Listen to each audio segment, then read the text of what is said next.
দাদা কি রে কি হইছে? বিশাল লইছি। তুই তো সবসময় আজারে বিচার লয়ে আস। আজকে যদি আজারে বিচার লয়ে আস এমন আছে আজকে তুই ফিডও হয় তারস। আমার না ফিটটা তুমি ইমাম সাহেবের ফিটটো।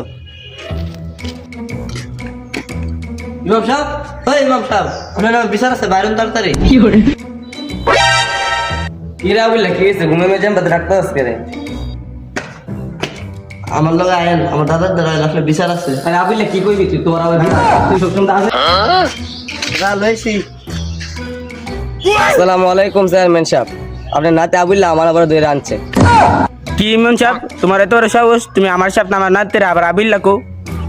এন আমি ইমাম সাহেব বিচার দিতাম, এন আমার নাম লেখলে আবুল্লাহ সাহেব ডাকতেছেন, এটা কোনটা? আচ্ছা তোর বিচার কি এটা তুই ক। হুজুরে কইছে ঈদের নামাজ 7:30টার সময় পড়াইব। তো কি হইছে? ওখানে হুজুর 7:30 নামাজ পড়াইছে। হুজুরে কি আপনি বিচার করতেন? আপনি কি আর চেয়ারম্যান হইলেন? দেখছেন না চেয়ারম্যান, আপনার নাতে আবিল্লাটা কি বিচার দিছে?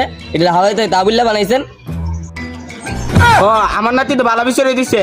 আগে নাতি আমরা দুইজন মিল্লা যে হুজুরের বিচারটা করাম। নাতি আজকে দাদা নাতি মিল্লা ইমান সাহেবের করা বিচার করাম। দাদা ঠিক।